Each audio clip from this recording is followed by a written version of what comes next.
Chapter 81. Repaired, the Deep.Sea Shelter. You are listening at Novel Full.audio. Chapter 81. Repaired, the Deep.Sea Shelter. Transcendent ability. Repels water. Reparation.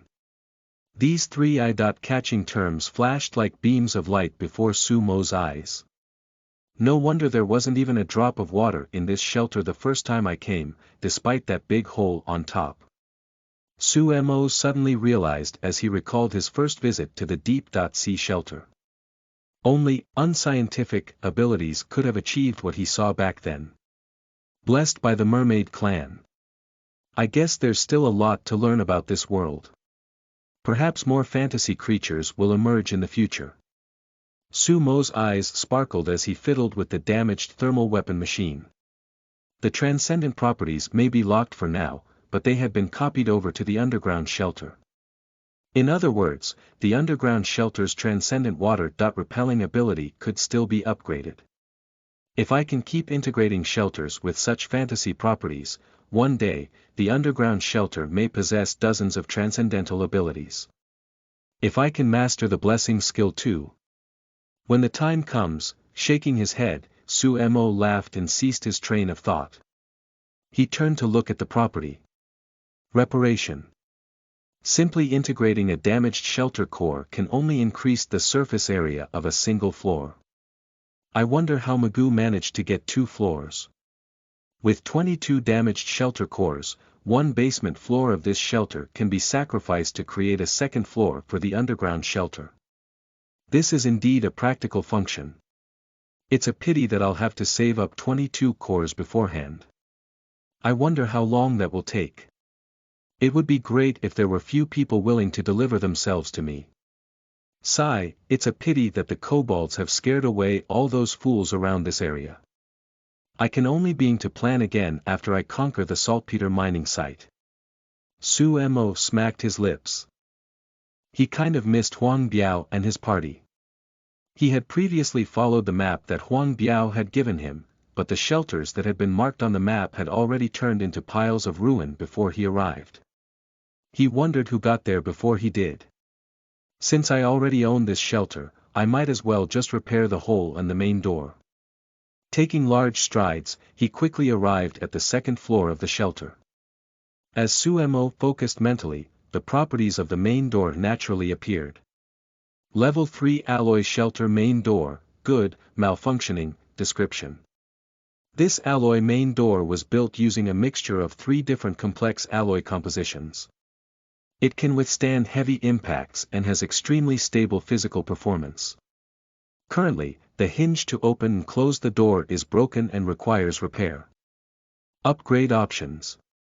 Repair, 45, upgrade material, 1820, change appearance, 450, installation of a mechanical rotary lock, 80.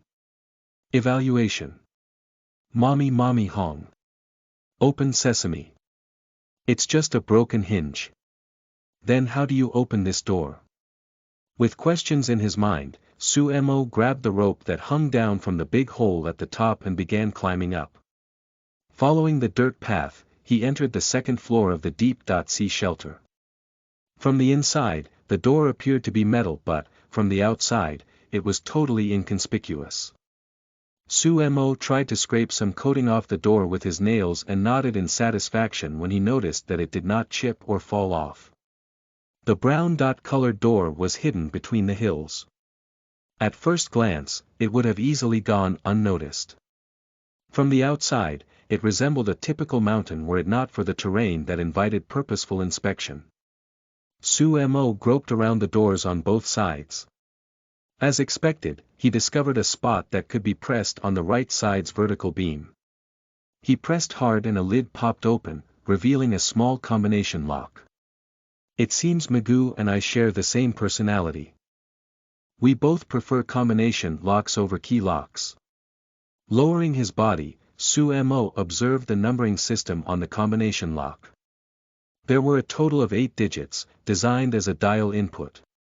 8 digits. The password is too obvious. With a smile on his face, Sumo began to rotate the numbering dial. 199902113. The 8 digits were entered one by one. After pressing the mechanical push button next to it, the cover of the combination lock popped out with a bang. It revealed a hinge plate that could be pulled out automatically from the back. Suemo pulled on the rope a few times just to test it, but pulled out the hinge plate instead, which caused him to nearly fall to the ground. He had been caught off guard by his own strength. So this is the unlocking method. It's a shame I don't know how the hinge broke, which resulted in the hinge plate losing strength and becoming damaged. Sumo did not hesitate after understanding how it worked. He attempted to input some iron, but found out that the survival points required did not reduce. He decided to simply pay 45 points directly. The hinge plate on the ground was enveloped by the green light and returned to its place in the gap. A humming sound could be heard coming from within the alloy door, followed by a burst of violent shaking, before it restored itself to its peaceful state. Suemo tried to pull on the hinge plate again and turn it. This time, the alloy door began to move upwards in tandem. He did not know what these doors had experienced in the past, but now, they could once again serve their purpose. Under Sumo's ownership, the second floor of the Deep.Sea shelter was finally able to see the light of day once again. Suemo pulled the main door all the way up to its first deadlock position, about half its height. He then applied force, jamming the hinge plate in place. This thing really consumes physical energy. I guess Magoo underwent some strange encounters that increased his physical strength. Otherwise, pulling open this door between the first and second floors would have been a big problem. As he welcomed the midday sunlight, Suemo stepped into the Deep.Sea shelter. The dust in the shelter had not expected to see the sunlight again. They appeared to dance and cheer under the light. With a wave of his hand, a shovel appeared in Sumo's hand. The second floor was not only dusty. Many objects had been destroyed by the kobolds and were completely unrecognizable. Especially wood shavings. There were piles and piles of them on the floor. First, Suemo went toward the stairs. He picked up all the broken iron rods and placed them in a corner. Then, he began a serious clean up of the garbage on the ground. He organized all the useful items in a corner and pushed the useless ones toward the door with the shovel. He would dig a hole outside later to bury these useless items. Oreo returned lazily from patrolling the surrounding area and sat down on the hillside.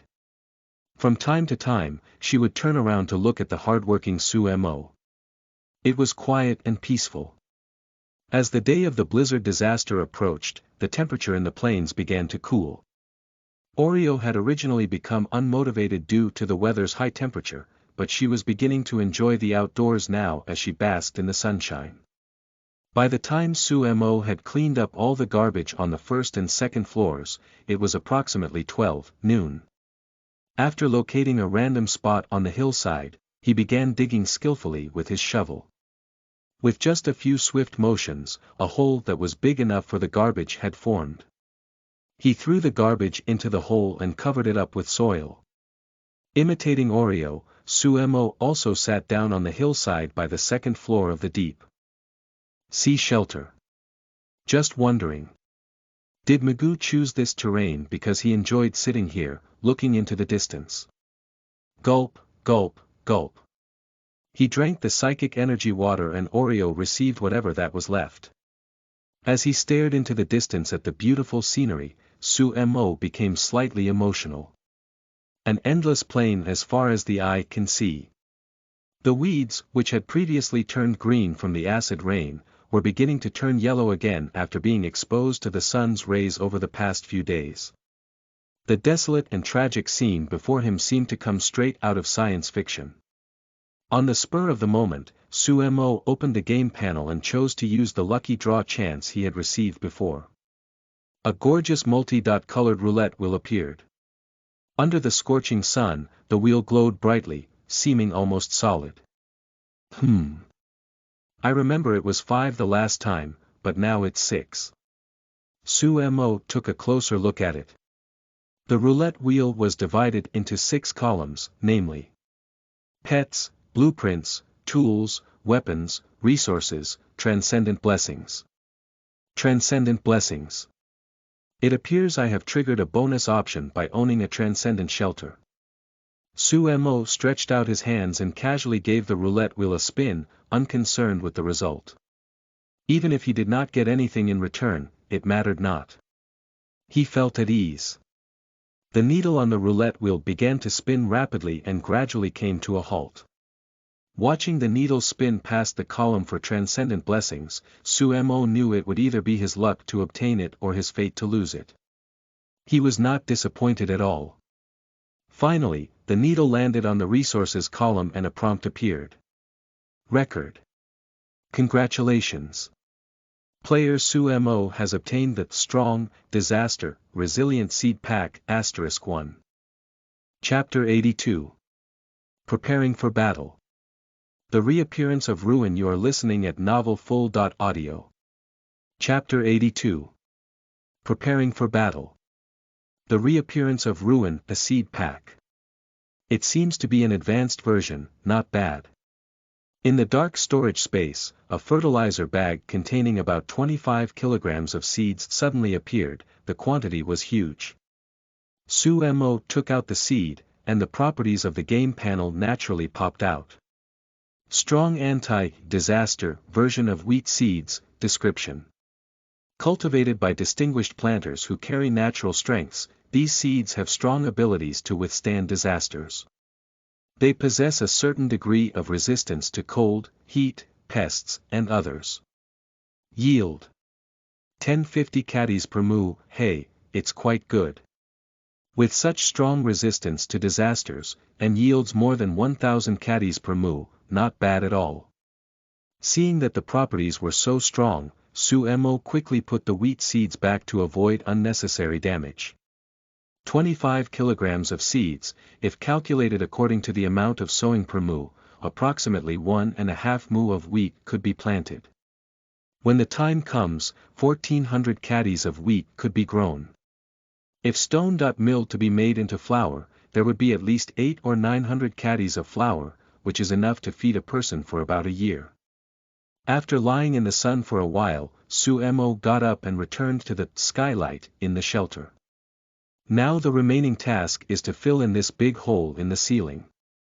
There were steel bars still erected outside the spot where the kobold had fixedly and continuously attacked using firebolts. Sumo took out a unit of stone and a unit of iron. Seeing that his survival points had dropped to 25 points, Sumo frankly invested the survival points to repair the hole completely. The stone and iron on the ground had turned into liquid and they were attached to the big hole. Slowly, the steel bars began to stretch, cement concrete appeared out of thin air. The large hole began to patch up and gradually became intact. Too bad the materials that Magoo owned weren't much, and the thickness of his slates are not ideal. Too far behind compared to my shelter made of stone. But it would be unrealistic to construct thick and heavy stones like that with just manpower anyway. With a chuckle, Sumo came to the motor-pumped oil well and began to check his gains after a short period of work. At this time, the diesel fuel had accumulated to about 6.5 L. In the square storage space, it seemed as if it had become solid and motionless. The toluene collected in the other box was about 500 G at this moment. It was a colorless, clear liquid. After pondering, Sumo took out the mineral water bottle from before and transferred the toluene into the bottle. This amount of toluene was sufficient to make some picric acid. As for the subsequent plan of mass-producing explosive packs, the amount has to be collected slowly. As for the diesel fuels, Sumo planned to take out an empty oil barrel from before and transfer them into the barrel. The buggy's diesel was not enough anymore, the amount of diesel collected was just right for a refill. Walking out of the shelter gate, Sumo noticed that Oreo was still lying on the ground napping. Shaking his head, Sumo was prepared to go past Oreo to give the buggy a refill. However, when he incidentally turned his head, his expression immediately became serious. Oreo, time to get up for work. Oreo, who was still lying on the ground, was startled as well. She got up immediately. Detecting what was in the far distance, she could not help barking a few times. In Sumo's field of vision, the originally bright sun that shone in the distance has now been covered by murky dark fog.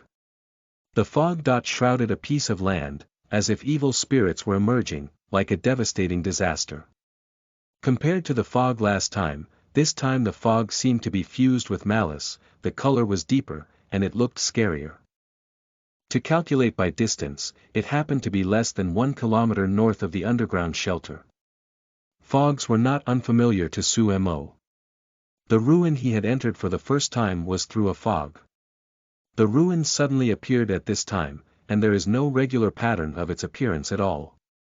While he was contemplating it, Sumo came to the front door of the shelter and swiftly pulled the hinge plate to close the door. After pushing the hinged plate back into it, pressing and closing all the lids in turn, Sumo walked quickly to the buggy. There were valuables in the ruin. Moreover, it would be a finished product, something that can be converted into productivity or combat effectiveness as soon as it is taken out.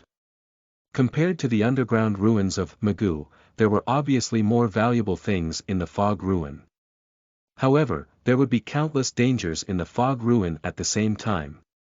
After entering the fog, all the functions of the game panel and the system will be temporarily disabled, losing effectiveness. There seems to be an independent rule acting in the fog ruin, and even advanced things like the system will be treated as ordinary items in the fog ruin. The special functions of an item can only be seen after it is taken out to the outside world. As for the question of whether or not to go, Sumo did not even think about it. Danger and rewards coexist in ruins, but compared to rewards, these dangers are nothing at all. Not to mention. Looking at the water bottle filled with toluene lying in the storage space, Sumo's confidence grew high. Oreo was already sitting in her seat by this time. She had buckled the seatbelt with her mouth. Sumo put on his helmet and fastened his seatbelt as well. With a loud bang, the buggy zoomed off with powerful momentum. Looking from a bird's-eye view of the wilderness, Sumo was like a fearless warrior, driving the vehicle and charging into the black fog. 3 kilometers. 2 kilometers. 1 kilometer. When the ruins were only 400 m away, Sumo stopped the car and fixed his gaze to look at the scene in the fog. Unfortunately, just like the last time, the fog was thick and dark. Standing outside of the fog, Sumo could not see what was inside. He drove the car around the ruins for a while and found that there was no end in sight.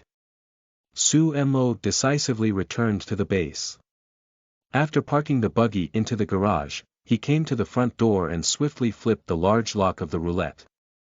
The bolt locked with a click. After letting Oreo in, Sumo closed the door and walked quickly to the energy room, and switched the energy supply from the battery to the diesel generator. He then moved toward the workbench and turned on the self-check switch. While self-checking, Sumo took all the raw materials for the preparation of picric acid. To produce picric acid, phenol disulfonic acid is essential.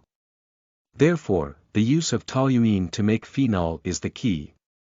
Based on the level of Sumo's lab experiments in high school, he completed a series of steps and obtained a small amount of sulfuric acid and phenol in a short period. Putting the prepared phenol aside, Sumo continued to make a large amount of sulfuric acid and nitric acid. After preparing more sulfuric acid, the phenol was added. The phenol disulfonic acid was easily created. Sumo sacredly brought over the nitric acid, treated the phenol disulfonic acid, and then the trinitrocresol, the famous picric acid, was then produced.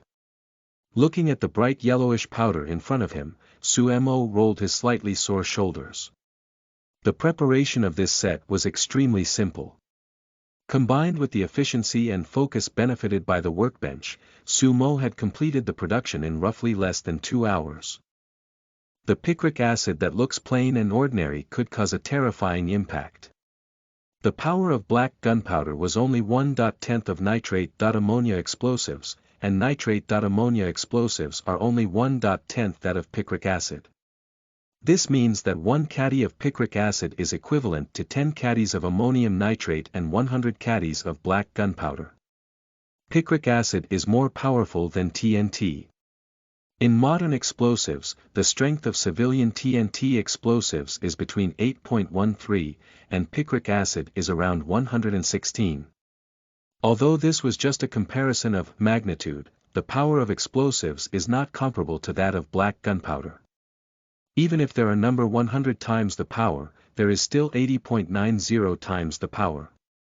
The C4 explosive used by special forces in the 21st century is not much more powerful than the picric acid. After carefully filling all the picric acid in a small wooden cup, Su-Mo placed it in an area that was not easily accessible. He then took out an iron block and began to proceed to the final step. Crossbow arrows that contained picric acid. If he were to fight the monsters that can move with broken spines in the ruins, using a simple arrow will be of no use. Even if it was hit on its head, this kind of beast can continue to attack without any fear of death. But if the arrow is filled with picric acid, merely tens of grams of it will explode with terrifying power after being rubbed, shaken, or hit. Even an iron skin can be blasted and destroyed, let alone a monster. Su-Mo took out a large glass of psychic energy water and drank it. Then he put on his mechanical arm and quickly began to make crossbow arrows. Used for close combat, the crossbow arrows do not need to be carefully polished. As long as it can be fired stably within 20 m, it was an excellent product. After another half an hour, Su-Mo completed the preparation of 10 crossbow arrows. He carefully filled the grooves of the arrows with picric acid, then glued them with tape and small pieces cut from plastic bottles. The explosive crossbow arrows were complete. Chapter 83. Re-entry, the ruin of Liangfang Town. You are listening at novelfull.audio. Chapter 83. Re-entry, the ruin of Liangfang Town. Explosive crossbow arrow, good, description. Crossbow arrow created by the rookie-level craftsman, Su-Mo. After adding picric acid explosive to the groove of the arrow, an arrow of this kind possesses the ability of small-scale explosion. Due to the material of the arrow shaft and arrow, it cannot be recycled after use. Because of inexplicable reasons, the quality of these crossbow arrows has been upgraded to a good level. Explosion range. 10 m explosion speed. 7.35 km per second explosion power. 105% TNT equivalent, intensity of 103% TNT equivalent, comment. Shocking. A certain craftsman had developed a close combat arrow. After calculation, he would be within the explosion range. 10 m. I didn't expect that a small amount would cause such an amplified explosion range. After carefully stashing all the explosive crossbow arrows into the storage space, Su-Mo sighed in relief. O.Org picric acid reacts with metal to form picrate. Only when it is placed in storage space will it enter a static state. Otherwise, if it is left outside for too long, this thing would explode the moment it is shot out. Su-Mo went to the stove and boiled some hot water. He planned to prepare gnocchi soup to replenish his energy. Gnocchi soup is filling and easy to make. Although the taste may not be satisfactory, he could not care too much about that right now. After hastily finishing a simple lunch with Oreo, Su-Mo opened the door of the shelter and made certain that the fog ruin had no sign of dissipating. He plugged in all the battery equipment to charge, the charging indicators lit up as he was watching. Su-Mo returned to his small bed. He drank a sip of the psychic energy water and began to close his eyes and rest. Performing a high intensity experiment for 3 hours continuously was quite a test for physical and mental strength. Even though he had taken the psychic energy water to replenish his energy, Su-Mo still felt a trace of mental fatigue. In these few days, he was no longer an ignorant person. Even if the monsters in the ruin have no smell and Oreo cannot detect them, Sumo was confident that he can easily kill the monsters he encountered last time. After sleeping for 40 to 50 minutes, Sumo woke up leisurely. Ever since I came to the wasteland, my sleep quality has been getting better day by day. I only need such a short rest time after a 3-hour continuous high-intensity work, and I am all recharged. Leaning on the side of the bed, Sumo sat up slowly. The tiredness and sleepiness in his eyes dissipated with rest. He picked up the psychic energy water cup that was placed on the bedside table and drank the remaining water. Sumo came to the water tank where the psychic energy water was stored. The last time when he entered the ruin, Sumo did not bring the nether energy water and suffered a pointless loss. This time I must bring them, thought Sumo. After filling 3 full bottles of psychic energy water, Sumo came to the nurturing base, took off the clothes that were hanging, and began to put them on. Oreo ran over quickly as well, signaling that she was ready. Okay. Today we must go and find out what's inside, it's a tough battle. Are you ready? Woof. Oreo kicked the ground with her front legs, stood upright, to indicate that she was ready. Back to the weapon armament storage, Sumo first helped Oreo to put on the raincoat he made before, and then began to put on an armor himself. This time, he was going to face the enemy head-on, so Sumo decided to wear an optical combat suit inside to protect his skin to prevent direct contact from harmful objects. He wore armor on the outside to block and fight against mutant monsters. After putting on the equipment, he picked up the charged fine iron electric spear and tried turning it on and off. Confirming that there was no problem with it, he put it aside. Sumo took out 5 good quality explosive crossbow arrows, and carefully placed them in the electric crossbow. He turned on the self-check button, confirming that there was no problem with it. Sumo kept it in the storage space. The electric spear took less than 1 second to start, but the electric crossbow took 3 seconds. Even a few seconds are taboo in close combat, starting the weapons up in advance and placing them in the storage space could save time. When there is a need to use something, he could just take it out and launch it immediately. The full preparation of equipment was complete. Sumo clenched his fists, feeling his biceps and strong forearms a few times. He resolutely opened the entrance door and walked into the corridor. He entered the password. Opened the door. The ruin in the distance was still shrouded in black fog, looking eerie and terrifying. Its distance was very close, so Sumo threw aside the thoughts to drive the buggy. He carried the electric spear and brought Oreo. Step by step, they walked towards the ruin. On the earthy land, wind and sand were everywhere. 1 or 2 small storms that carried sand had gusted into the black fog and disappeared. On the lonely land, a person and a dog were firmly moving forward. If the scene was paired with the background music of Interstellar Crossing, it would have a rather poignant impression. The closer the distance, the more depressing the atmosphere the black fog brought.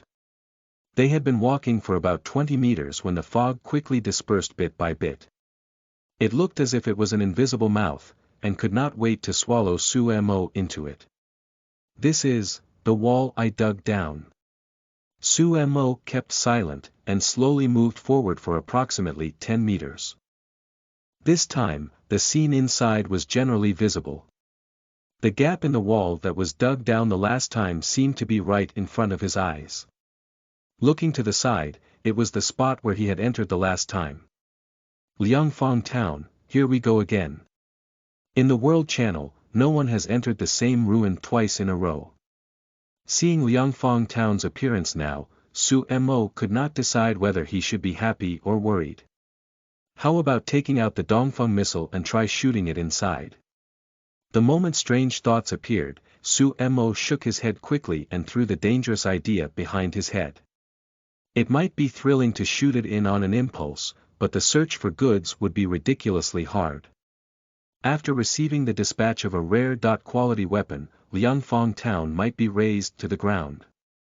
Even if there would be some junk to be collected, it is not worth as much of an adventure. Enough thinking. I'll just rush in, even if there are two of the same monster from the last time, I'm not bothered by either. Lowering his head to pat Oreo, Sumo stood up decisively and brought Oreo into the huge mouth of the black fog. In the next moment, the monstrous black fog and clouds had suddenly disappeared, as if nothing had ever appeared. The lonely yellow sand was barren, they could only continue forward. Record. You have entered the ruin. Record. The function of the game panel is locked, please exit the ruins to use it. The game prompt sounded as Sumo walked in. At the same time, the fog around him began to recede, revealing a larger distance than the previous time. This time, it was 6 or 7 meters. As Sumo walked in, it was still quickly dissipating. It's this familiar smell. It's like Coke, at the same time, it's also like the smell of rotten meat. No wonder Oreo's sense of smell is greatly weakened. After sniffing the smell around him a while, Sumo frowned and walked forward. The split wall of the small courtyard from before has neither been repaired nor has any traces of movement. A few larger clods of soil were still lying on the ground. This is the footprint of other creatures. As his eyesight gets better, Sumo could observe more and more details. Inside a broken clod, a 3-claw-shaped footprint can be seen. This footprint is bigger than my palm. What kind of creature is this? Gesturing and comparing to the footprint, Sumo muttered to himself. This strange footprint was the size of 2 palms, it looked absolutely like a huge fella. But here is the problem. The fragile clod of soil could bear such a heavy trampling from a creature, without any sign of breaking apart. Such a big footprint. But light. 2 completely contrasting attributes appeared on the same creature, Sumo became more vigilant at once. Sumo crossed the gap and walked into the yard. The fog cleared away, and his vision suddenly became clear, as if he had returned to his realm.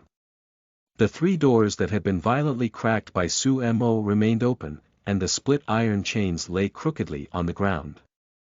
Sumo walked towards the door and squatted down, took out the flashlight, and hit the light on the ground, observing the traces of dust scattered. Fortunately, it seemed that it was the broken wall that attracted other creatures, but there are no traces in the house. It didn't come for money. I just don't know if there are any still existing humans in the ruin. Walking out of the courtyard, a thought came to Sumo and he summoned the path. Creating iron axe. The gaps were not too far between the rural courtyards. There was another courtyard less than 10 meters away from the broken courtyard wall.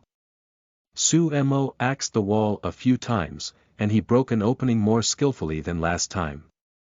He summoned back the iron axe after and held the fine iron electric spear in his hand. Sumo cautiously stood at the opening of the wall and looked inside. This family looks a little richer than the last one.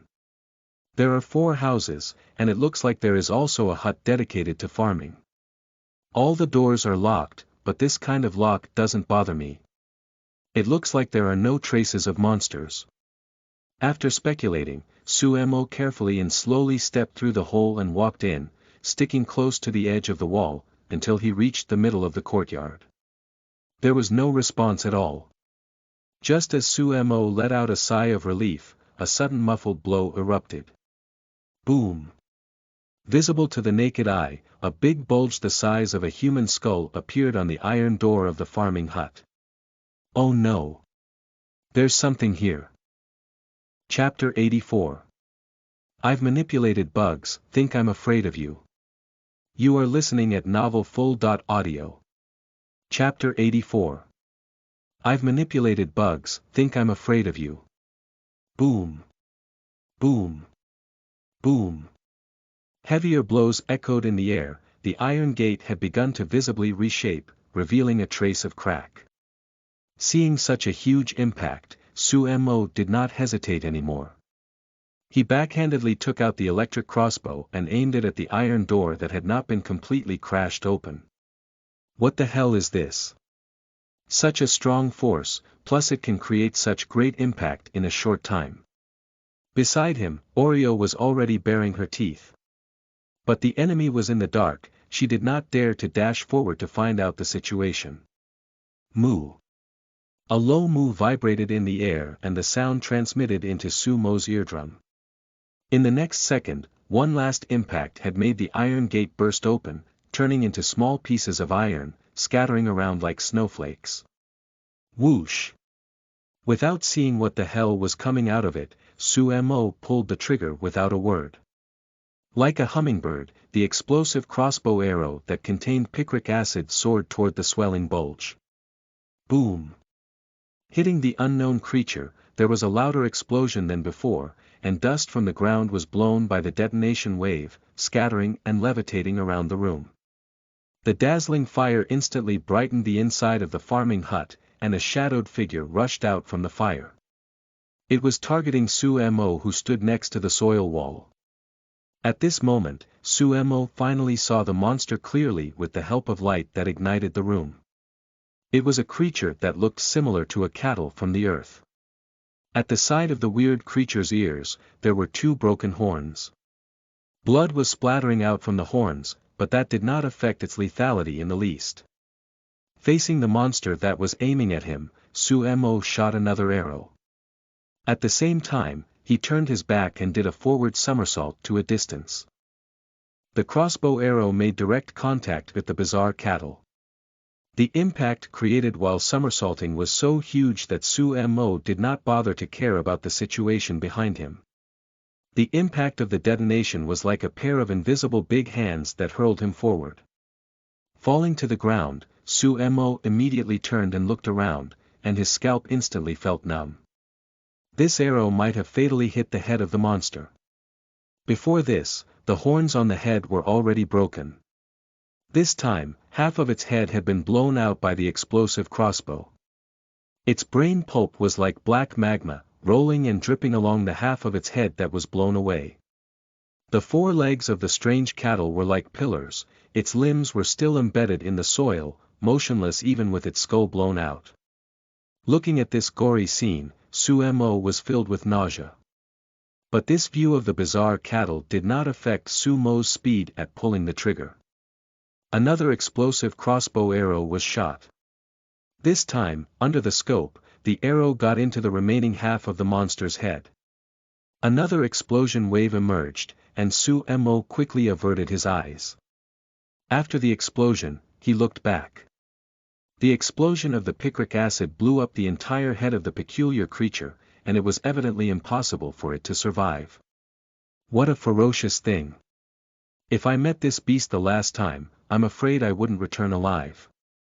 Startled, Sumo had once again taken out 3 explosive crossbow arrows and stuffed them into the electric crossbow. The fire caused by the explosion of picric acid was still viciously burning in the room. Black smoke gushed out from the broken door and to the sky, looking like a smoke signal. We must search quickly, otherwise these houses will be burned down when the fire spreads. Standing up, Sumo put the crossbow back into the storage space and walked quickly to the nearest room. He took out the axe and smashed the seemingly safe wooden door a few times. Kicking the broken wooden door open, and the sight attracted Sumo's eyes. It's a TV again. Compared to the TV with a big but in the shelter, this TV was higher. End. At a glance, it was a new LCD TV. Although the table near the window was not huge, there were obvious traces of items being moved or taken, and there were many small objects on the table covered with dust. Compared to the previous house, the bedding of this one was better, and there was no trace of mold. Sure enough, the degree of risks and gains are proportional. Sumo could not control the smile on his face, and began to collect the spoils. He carefully removed the wall-mounted TV that was hanging on the wall by carefully unfastening the screws at the back. Sumo unloaded it and put it on the table. Sumo collected the bedding from the bed and spread it out, then he gathered all the items on the table into the bedding. Holding up the bedding in one hand and the TV in the other, Sumo walked out the door boldly and put everything on the ground. There were 3 more rooms, and the fire was getting fiercer. There was no time to delay. Just as Sumo axed the second wooden door open and was about to enter, Oreo's anxious bark sounded. Instinctively, Sumo summoned the iron spear at once and held it in his hand. He looked in Oreo's direction. At a glance, Sumo's heart suddenly became cold. A lion. Or a Tibetan mastiff. Fuzzy fur was like a wreath shrouding the neck of the creature. If it was not for its hideous and terrifying face, it would look like a blooming sunflower. Hey dude, if I said I just came to put out the fire, would you believe it? Without batting an eyelid, Sumo stepped back twice and quietly approached the soil wall. The large monster stood at the broken gap and looked at Sumo quietly. Unlike the monsters who have lost their intellect, this monster seemed to have retained a trace of sanity. It was tilting its head and scrutinizing Sumo. Oreo had jumped onto the wall cleverly, a little faster than Sumo's movements, and had been barking at the monster. You are human, are you here to bring me along with you? Sumo, who was already standing under the dirt wall, suddenly heard the voice of the monster. It gave him goosebumps instantly. The voice was as harsh as the sounds of metal scraping. Especially the stuttering at the beginning, it was like the ravings of a hungry hell ghost. Yes, I'm here to pick you up, let's go together.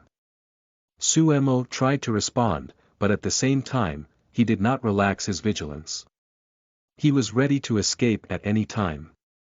Even if he was told that the monster had driven here today, Sumo would not be surprised, let alone if it spoke. Since entering this ruin, there had been a sense of strangeness everywhere. Illogical attributes, a black dog that could fight back even with a broken spine, a strange cattle that did not perceive pain, and a Tibetan mastiff that looked like it was in the cosplay of a dark Simba. After hearing Sumo's words, the Tibetan mastiff seemed to stop and went into thinking. It looked at Sumo carefully, contemplating. However, in the next second, the intuitiveness in the Tibetan mastiff's eyes gradually became lesser, and traces of violence seemed to gush out like water. All of you, abandoned, all should die. Damn all of you. After it finished speaking, the Tibetan mastiff completely lost all rationale and charged inside along the gap, targeting Sumo. Oreo, run. Retreat. Don't turn back. The next moment, Sumo immediately retracted the fine iron electric spear in his hand, jumped onto the earth wall, climbing up as he yelled. With the aid of acceleration from the electric shoes, this wall was not a problem at all.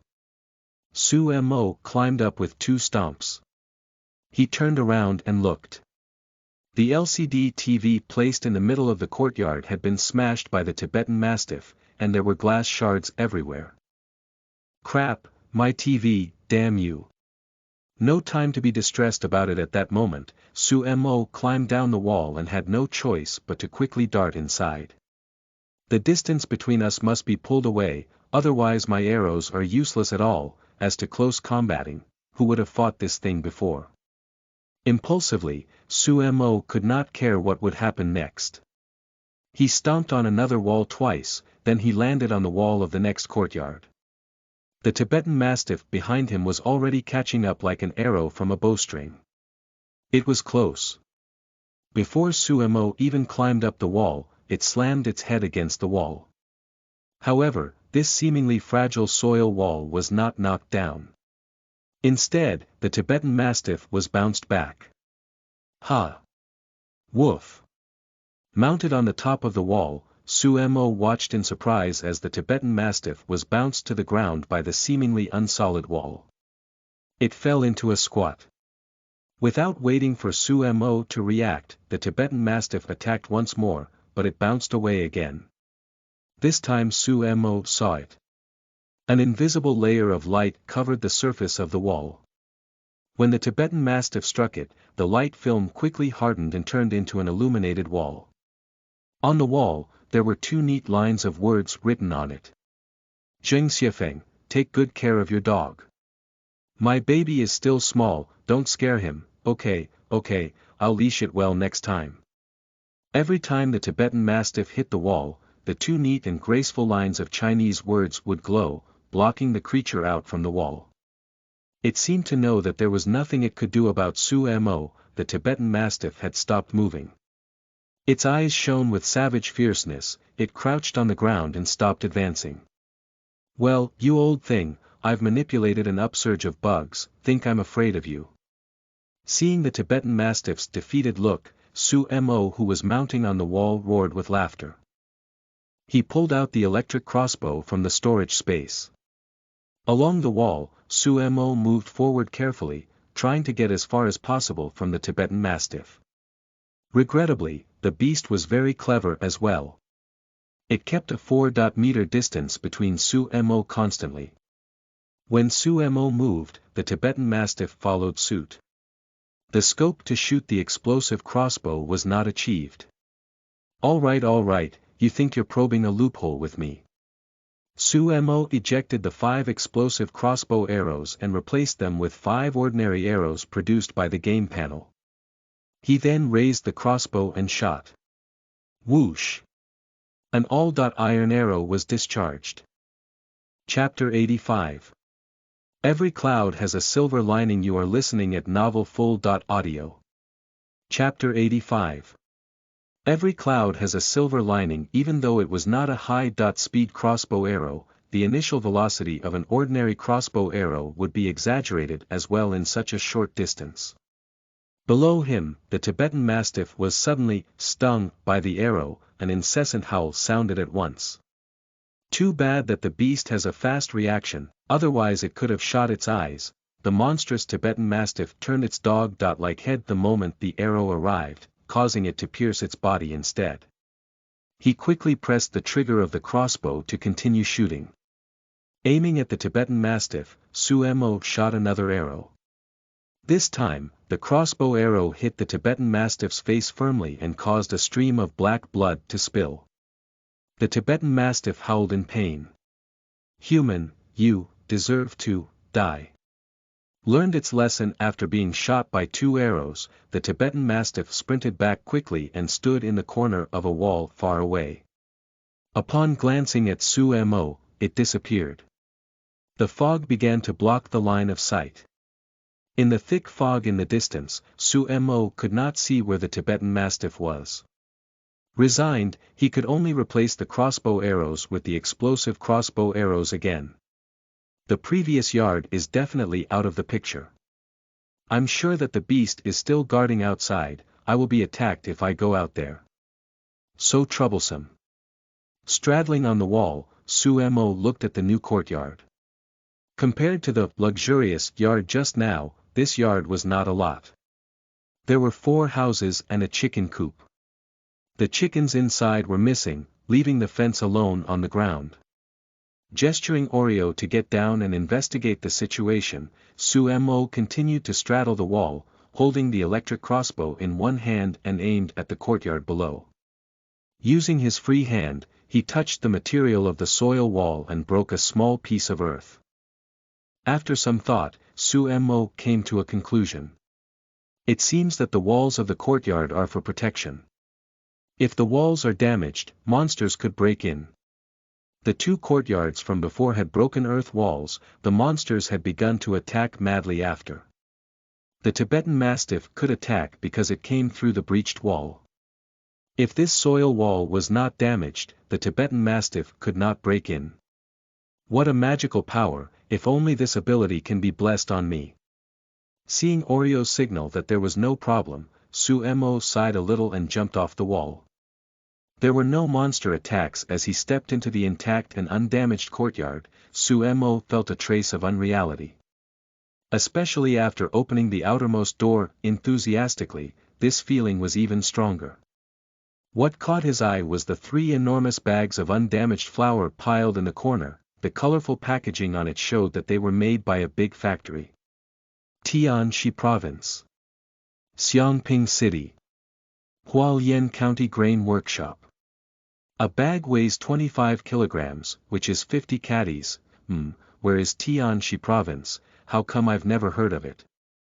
Sumo could understand every word printed in these neat and orderly characters. but he could not make sense of these words when they were combined. There was a Jiangxi province in Huaxia. Su Mo had visited the capital city of Nanchang before during his time on Earth. He tasted the 3-cup chicken that was unique in the region. As for Tianxi province, it was unheard of. It seems that my previous guess was wrong. This is definitely not the Earth where I am from. Could this be a parallel world? Su Mo muttered to himself as he carried a flour bag against his shoulder. 50 caddies of flour were not heavy, but easier to move with the convenience of the storage space. The bags were piled in the middle of the courtyard in a flash. Going back in the house, Su Mo looked toward the table. Several seasoning bottles were knocked over on the table, the vinegar was completely drained, but there was no problem with the salt. It was crystal white. The chili oil had already solidified on the table, so it ought to be unusable.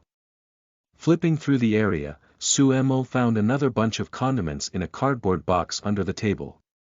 Good man, this family is a glutton, the seasonings are all well prepared. It's a bargain for me though. Laughed Su Mo. 3 bags of 250g fine salt were enough for one person to eat for more than a year without any problems. 2 bags of 500g coarse salt seemed to be used for kimchi marination. A bag of Lu Xiao's spicy 12 spices, 60g. A bag of Mama Lu chicken essence, 40g. 2 bottles of unopened oyster sauce, 200 milliliters each, a bottle of unopened soy sauce, 300 milliliters, and a bottle of sesame oil, 40 milliliters.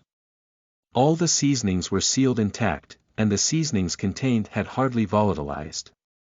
As Su Mo picked up the box, the bottles tinkled and produced a crisp sound. Putting the box in the middle of the courtyard, Su Mo went back to the house and took another glance. In for a penny in for a pound, the chopping board from the table, including the kitchen knife, rolling pin, noodle presser, cooking ladle, cooking spatula, several stainless steel bowls, a large water tank, a few plates, a large bowl, and 2 iron pots for cooking were all swept away by Su Mo. The kitchen that was at first full suddenly became empty under Su Mo's looting. After giving it a thought, Su Mo stood on the table and took off the light bulb in the kitchen, and lifted the table to the middle of the courtyard. As a trash collector, all items had to be collected without wasting the chance to. If he left anything behind, in retrospect it would be a huge loss.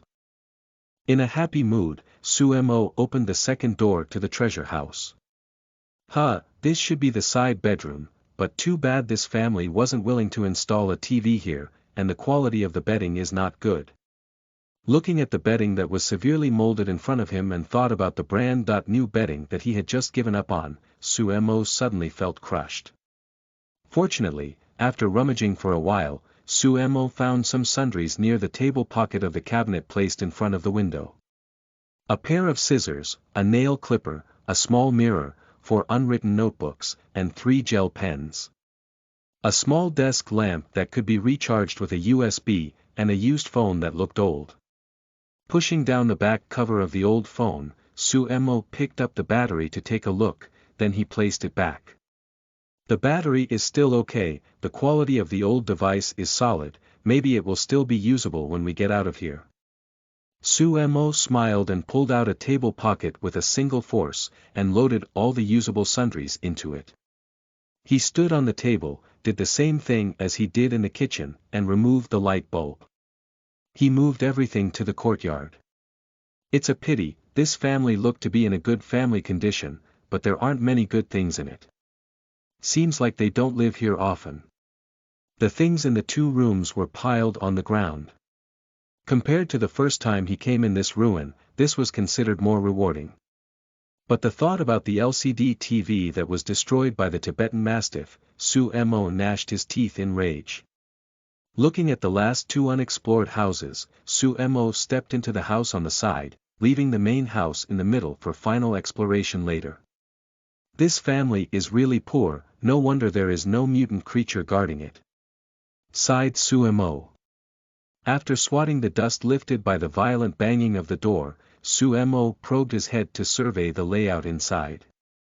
The entire bedding showed signs of mold just as the room before.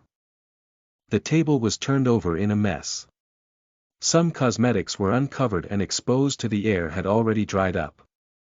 After rummaging the table, Sumo removed the light bulb from the ceiling disappointedly, and then he took away a bunch of miscellanies that were temporarily useless and placed them in the center of the yard. Only the last house left, please give me some hope. With a sincere wish, Sumo raised his hands and slammed the axe down, slashing it on the door lock. Squeak. The wooden door could not bear the tremendous force brought by the axe and it broke into pieces immediately. He took a few steps back and kept the axe. Sumo used all his strength to strike the door of the room with a kick. Half of the wooden door was kicked open under the force, and the other side of the wooden door with the lock was quivering in the air. The dust was flying all over the place by the influx of airflow. Covering his mouth and nose, Sumo stood at the door and waited. When the moldy smell from the inside had escaped and the dust had calmed down, he stepped into the room. Holy cow, is this an air conditioner? Upon entering the door, Sumo saw the cabinet air conditioner in the corner. There was still a brand logo, Tion Air Conditioning, faintly visible on it. As soon as he turned his head, Sumo almost fainted with happiness. Every cloud indeed has a silver lining. On the right side of the room, there was a TV set in front of the bed. Nothing less, it was the same LCD TV as the TV that was trampled by the Tibetan Mastiff. The LCD TV was at least 40 inches, much larger than the previous one. Walking to the side of the TV in wide steps, Sumo stroked the LCD screen fondly. The TV with the big but from last time was a great help. This kind of higher-end TV definitely could provide more functions. Sumo removed the plug wire, and unscrewed the screws that secured the TV. He removed the whole large screen from the wall. Giving a slight force to pick up the TV, Sumo piled it in the middle of the courtyard. The originally poor gains were now boosted. This air conditioner will also be taken away. Sumo turned back to the main house, and with an effort, he grabbed the eaves of the roof and climbed up to stand on the roof tiles. The external unit of the air conditioner was installed on the eaves of the roof, and it was firmly fixed. Sumo tried to twist the fixed screws and iron bars. Without a specific screwdriver, this thing was too sturdy. After consideration, Sumo simply took out the iron axe and chopped off all the iron bars. He kept the external unit into the storage space and jumped off the roof. After patting off the dust on his body he turned back to the main house. Sumo carried the air conditioner on his back and placed it in the middle of the land. Going around 3 or 4 times making sure that all the things from the village were taken, Sumo began to contemplate on how to pack all these things together. It would be impossible to move these out directly. He could only follow Fomunue's footsteps by holding on to these items and patiently wait for the end of the time, automatically exiting the ruin. Chapter 86. Double Excellence, Great Rewards. You are listening at novelfull.audio. Chapter 86. Double Excellence, Great Rewards. How do I get so many things out? Looking at the objects and gadgets around him, Sumo found the situation both tricky and joyous. At the moment, there was only less than 1 square meter of space left in the storage space. It was already strenuous to hoard an air conditioner unit and a TV. Therefore, he must put everything in one space, so that the ruin will deem that this space belongs to him. This way, all items can be safely taken out. That's right. I can connect a few sheets to form a net bag, and put everything in. As soon as he said it, Sumo stood up and went ahead with the idea. He took out the moldy sheets from several rooms, put them on the ground, and began to knot them. The square sheets gradually became a huge flat surface. The connected sheets were spread out on the ground. Sumo gathered all the objects inside and lifted the 4 corners together, and turned this into a big bag. After tying the bag and letting the excess air flow out of it, Sumo simply sat on it and waited patiently for the time to end. If it weren't for this Tibetan Mastiff, I could have taken out a lot of things this time. What a pity. Next time when I'm well prepared, I'll show the animal my true abilities. At the thought of the Tibetan Mastiff still squatting outside, Sumo's teeth grinded with anger. However, beside him, Oreo was relaxed and easy-going. She laid on the packed bag and fell asleep peacefully, seemingly not worried about enemies breaking in at all. Sumo tried to pass the time by opening the game panel to look at the chat box. Unfortunately, the game panel was completely locked and all functions were grayed out, and there was no response at all. Sumo tried to call the system again. He looked around but there was no signal at all. Where the hell is this place? Even the mighty power of the system can be shielded, it's really weird. But the strangest thing is, there wasn't even one book. He explored 2 different places and the rooms were searched for more than one hand's count.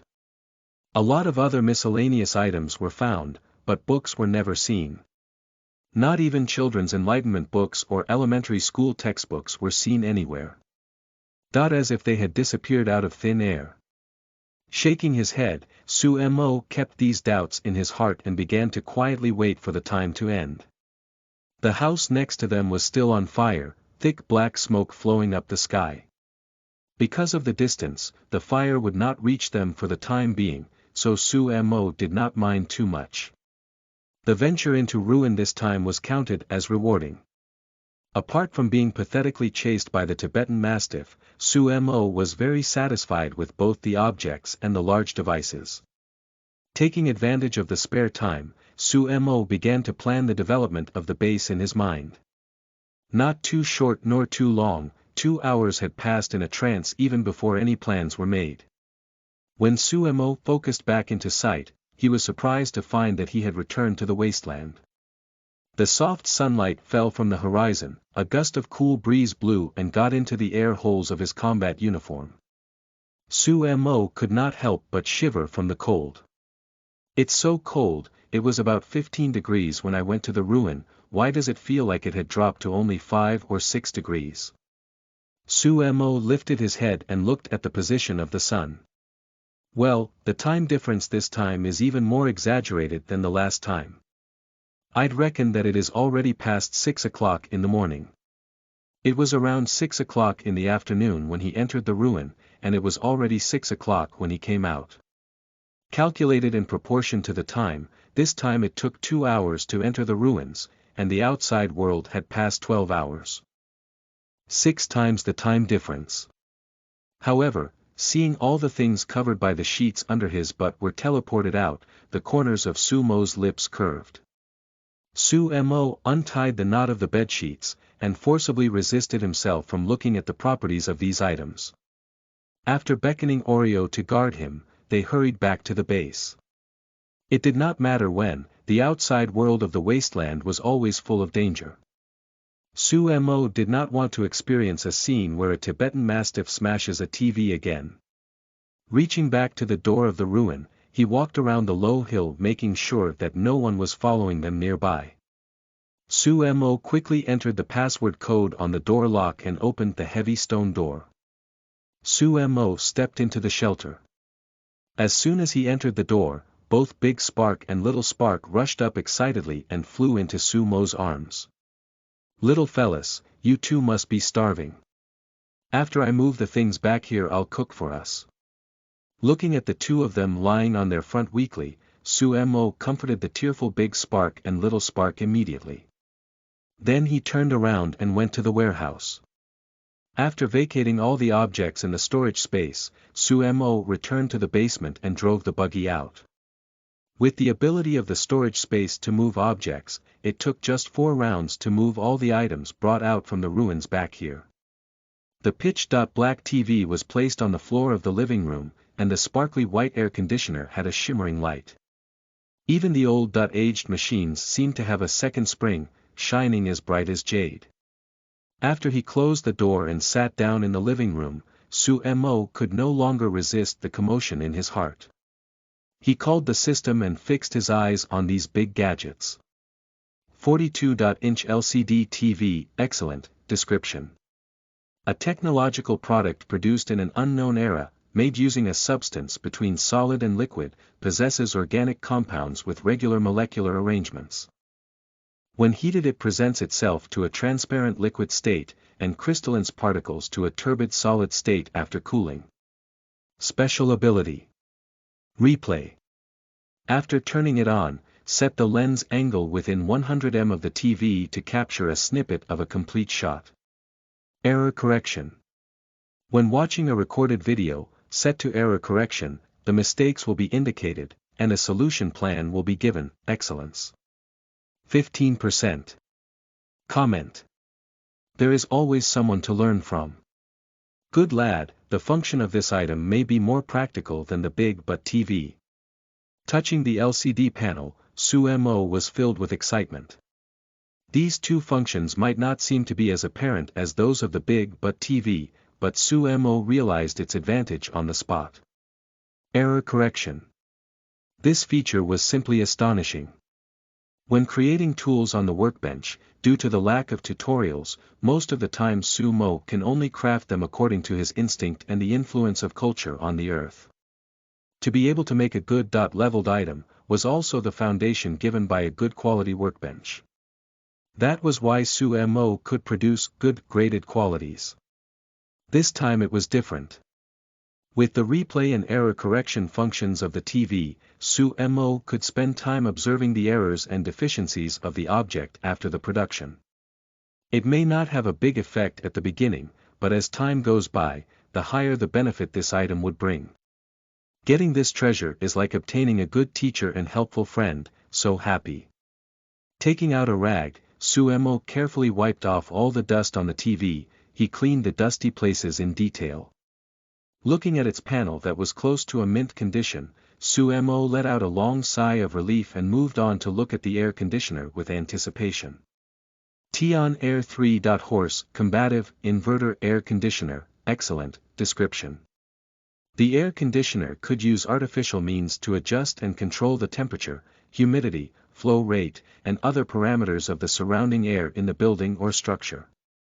Main parts including the refrigeration main engine, water pump, fan, and piping system.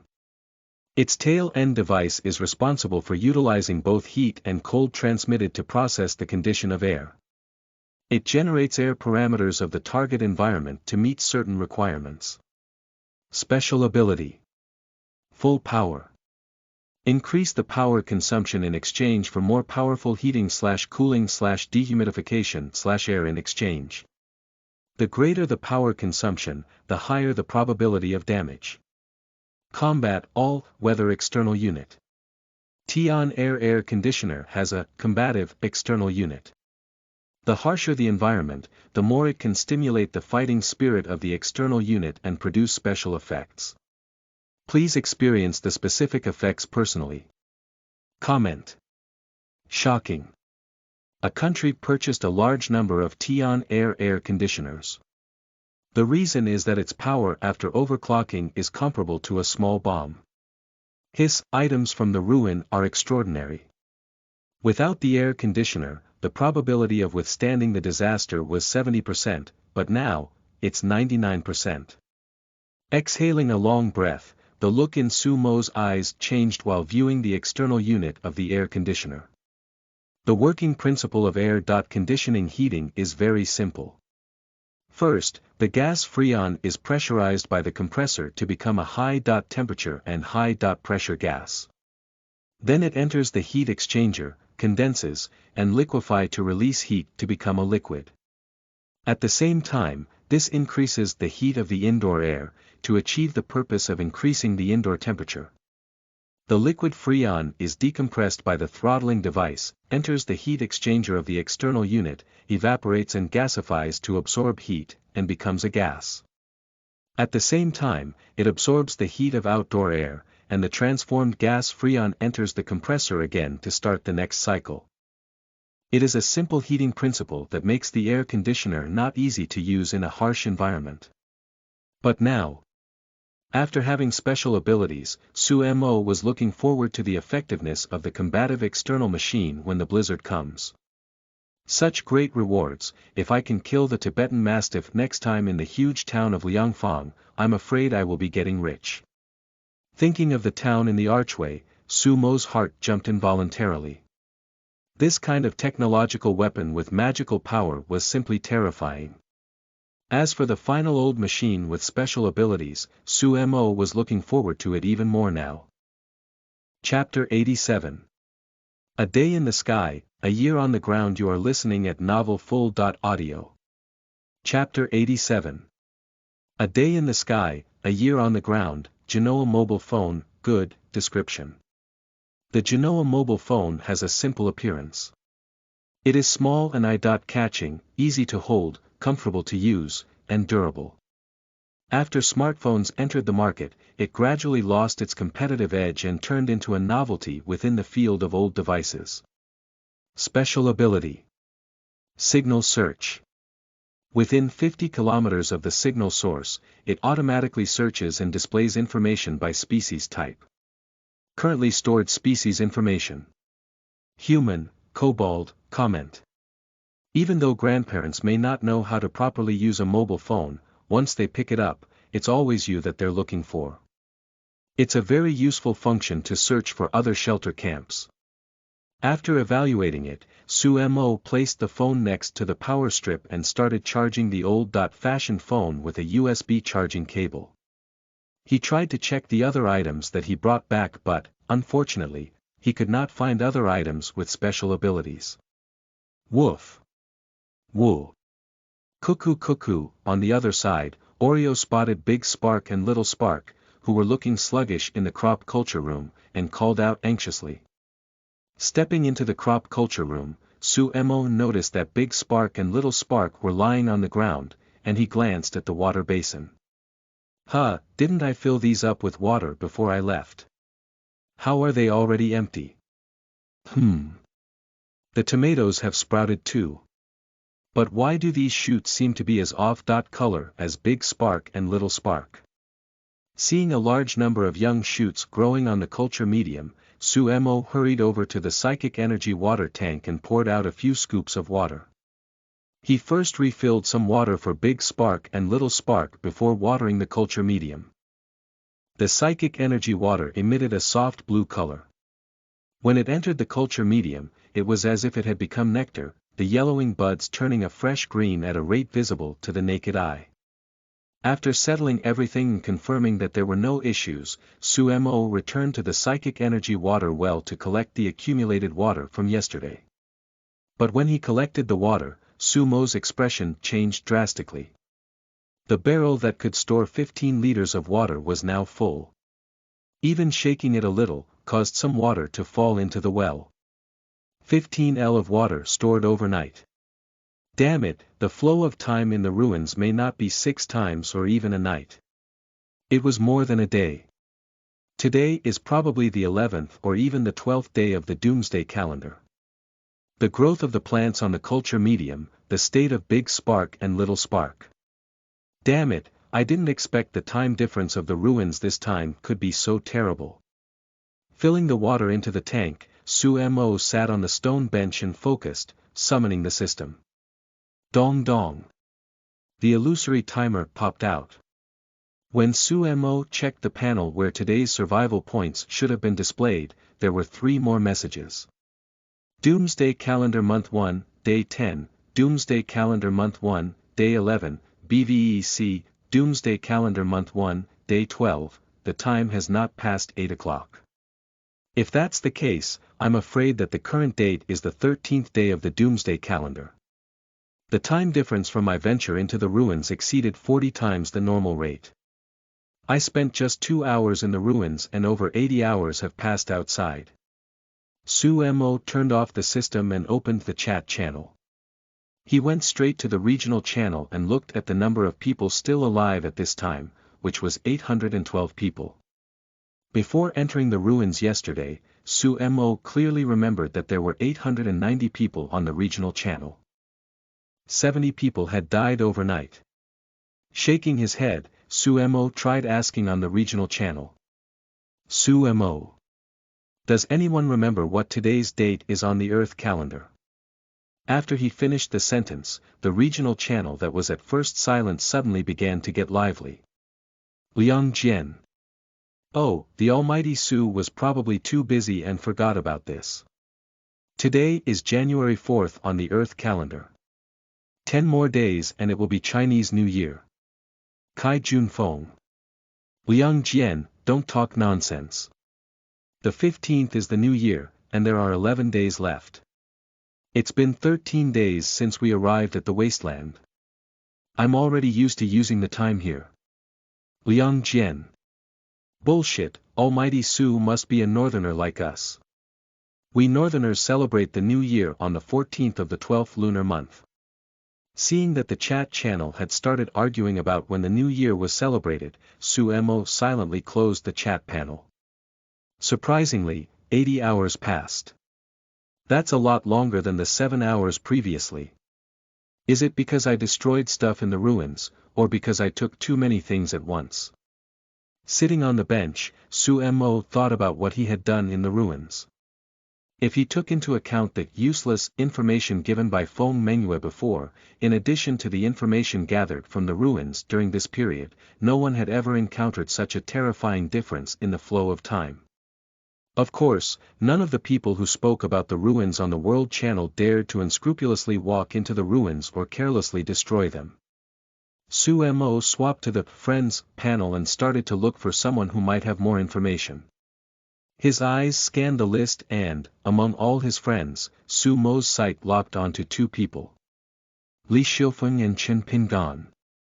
The former battled with monsters and found the culture medium, whereas the latter was an expert who got their hands on the monster illustration handbook at the beginning and provided materials for the crossbow. The combat skills of these two people should be up to scratch, and they likely would not have missed out on any chances to enter the ruins. Su Mo. Do you have any information on entering the ruins? Let's discuss. Su Mo sent the same message to the both of them simultaneously. Seeing no immediate response in the private message channel, Su Mo could only wait patiently. There must be people out there like me, who were daring enough to go out and explore, just that they haven't shared any information. It would be troublesome if the time difference is calculated according to the degree of damage to the ruins. Su Mo thought about the courtyard in the ruins that had still been burning when he left and suddenly felt his scalp go numb. If it was really measured in the terms of destruction, then if Su Mo actually did fire the Dongfeng missile and collected the remains inside, then things would have likely changed even more drastically. Perhaps time would have fast-forwarded 400 or 500 days on the doomsday calendar. If that happened, while he might accumulate quite a lot of survival points according to his current progress, any benefits he had gained from the early stages would be wiped out. Even worse, in 100 or 200 days, the shelter might have been destroyed by disasters. Even the survival points given by the daily survival environment assessment would disappear in that case. Tisk, impulsiveness is of the devil. Although I managed to get a lot of good things this time, time is quickly running out. There are only 8 days left before the blizzard disaster arrives. As Su Mo calculated the time silently in his heart, the feeling of tension arose again. The problem of the Kobold Castle had not been resolved. The humans in the Saltpeter camp were still enslaved, and there was no sign of any humans in any nearby locations. Also, regarding the upgrade of the evacuation shelter, the solution to the damaged safe house core had not yet been found. 8 days, no more sleep. I will collect toluene and diesel from the deep. See shelter later and try to make a large number of picric acid bombs. I have to quickly clear out the threat of the Kobold camp, and find a shelter nearby where humans gather. Thinking of this, Su Mo's anxiety calmed down a little and he silently read the system prompts to assess his gains over the past 3 days. Doomsday Calendar Month 1, Day 10, you possess the first high-quality, sustainable development resource, motor-pumped oil well, survival points plus 100, you have prepared a weapon with a lethality rate of over 100, survival points plus 100, you possess a second shelter and improved its safety, survival points plus 200, scanning host survival environment. Survival points evaluation in progress. 122 survival points gained today. Total calculation. Survival points plus 522 survival points remaining. 1346, Doomsday Calendar Month 1, Day 11, Scanning Host Survival Environment. Survival points evaluation in progress. 122 survival points gained today. Total calculation. Survival point plus 122 survival points remaining. 1468, Doomsday Calendar Month 1, Day 12, Scanning Host Survival Environment. Survival points evaluation in progress. 122 survival points gained today. Total calculation. Survival point plus 122 survival points remaining. 1590, the total survival points have returned to 1,500 points again. It's too bad. If I could have spent the time outside exploring for those 3 days, this number would have been higher, but I guess you can't be too greedy. Glancing at the various items in the living room, the LCD TV, and the air conditioner, Sue Mo sighed with mixed feelings and prepared to cook. After obtaining 3 bags of flour, the pressure of survival had suddenly eased a lot. Sue Mo started preparing the familiar and filling gnocchi soup. He was still cooking when. Ding dong. The sound of a private message rang. Chapter 88. Take refuge in the ruins, the mystery of time. You are listening at novelfull.audio. Chapter 88. Take refuge in the ruins, the mystery of time. Hearing the message notification, Sue Mo took the lid and covered the steaming pot. He sat on the stone bench. As the game panel came into view, he saw that out of the 2 he had reached out to, it was Li Xiufeng who had replied first. Li Xiufeng. How many times has the almighty Sue entered the ruins? I only went in twice. I didn't take much and things were pretty terrible. Sue Mo. I've also entered twice. Let's exchange some information. How much do you know about it? As both of them wanted to exchange information, they naturally would not hide anything from each other. After some polite remarks and conversation were passed around, Li Xiufeng started a video call and Sue Mo did not hesitate to pick up. In the camera, Li Xiufeng's scarred face appeared within the video frame. In terms of looks, Brother Feng Zi's face could easily stop a child from crying. If one added a smirk to that face then, Sue Mo would feel panicked as well. Behind him, Sue Mo could see a small wooden house, and a fence that had been constructed to fully enclose the perimeter of the house. Due to the distance, Sue Mo could not clearly see the weapons on the fence, but his attention was drawn to the sharp points of the weapons that had been smeared red by blood. Brother Feng Zi is very strong as well. At least much better than ordinary people. Sue Mo was momentarily stunned. However, he did not expect that Brother Feng Zi on the other side of the camera would be even more shocked. F***ck, I thought my progress was already fast enough. I didn't expect that Sumo's shelter even has a large air conditioner and an LCD TV installed already. Plus he's cooking with a pot on the ground. Is this still F***king someone trying to survive in the apocalyptic wasteland? This Sumo's combat abilities are not weak either. My spidey senses can feel his terrifying strength even just by looking at him. Invisible to the camera, Brother Feng Zi was having goosebumps, the hair all over his body standing erect, like a spider's natural reaction to encountering a powerful enemy. Both of them were observing each other silently. After a few seconds, Sue Mo gave a slight cough, interrupting the awkward silence. Ahem, this. Brother Feng Zi, may I take the liberty to ask, where were the ruins that you entered located? Hearing Sue Mo's words, Brother Feng Zi, who was still spaced out on camera, suddenly recovered from his surprise before quickly replying, No, don't call me that. It's beyond my means for you to call me brother. Almighty Sue, you can call me Little Feng. Touching his head, Brother Feng Zi looked embarrassed. Actually, I went in twice. When I went in the first time, I didn't manage to do much exploration and was withdrawn from the ruin when the time was up. When I went in the second time, there were some gains. When Brother Feng Zi stopped talking, Su Mo immediately understood. I've also entered the ruins twice. However, I did manage to take some things out the first time. When I entered the second time though, I encountered a lot of twists and turns, and it's difficult to explain in words. Did you also encounter a time difference? Before Su Mo could continue speaking, Brother Feng Zi directly spoke the words that Su Mo was dying to hear. Could it be that you too? Su Mo's voice trailed off, and both of them laughed. Across the screen, there was no way to threaten each other and, because they were both experts who were growing faster than the others in the wasteland, they communicated with each other with a touch of friendship. After a while, they figured out the common points.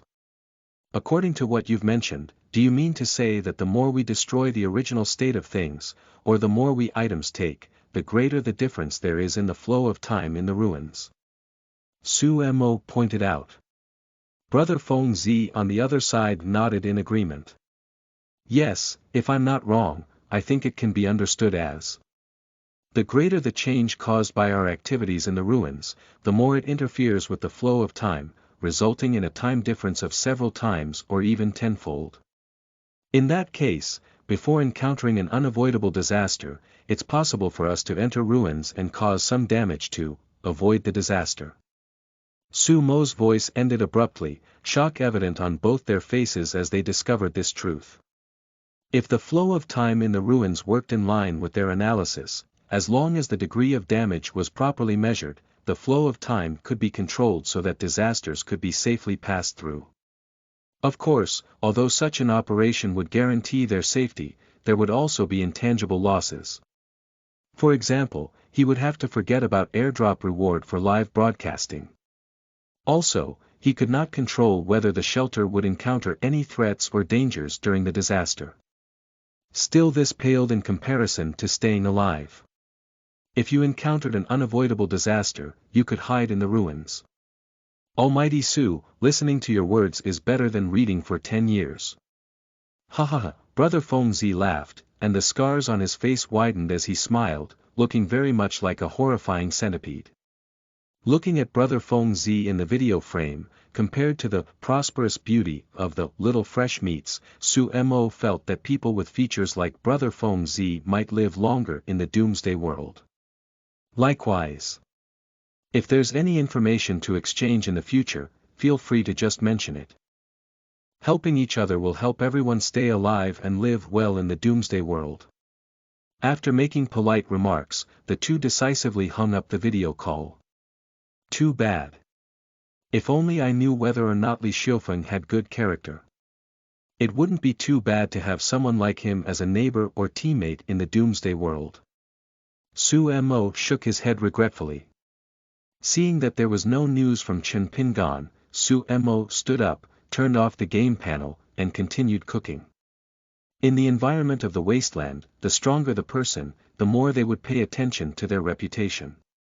Between people of the same level, or even among people who were stronger, everyone attached importance to the word trust. On the contrary, it was those little-known, small potatoes, who were vicious. They would smile and laugh with you on the surface, but internally they would probably already be thinking about how to kill you in secret. Oreo, come over and eat. Bring along Big Spark and Little Spark. Su Mo yelled. Seeing that the gnocchi soup in the pot was boiling away, he extinguished the firewood. Within a few seconds, the weakened Big Spark and Little Spark were picked up by Oreo and placed in front of the stove. Starved for 3 days. You should have gone to the supplies storage and eaten some grain. Su Mo took out a bowl he got from the ruins and filled it with gnocchi soup. Su Mo patted both Big Spark and Little Spark's heads gently and placed the bowl in front of the little ones.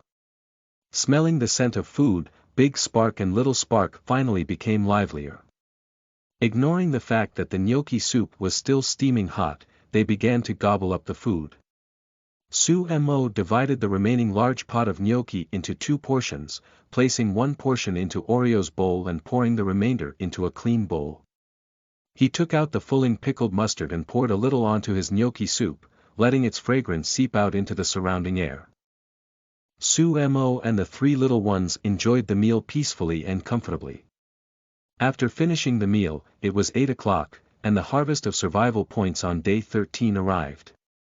Doomsday Calendar Month 1, Day 13, while you were exploring the ruins, you killed a powerful enemy with the same combat power as you, survival points plus 50, you gained great rewards from the ruins, which greatly enriched your personal possessions, survival points plus 25, scanning host survival environment.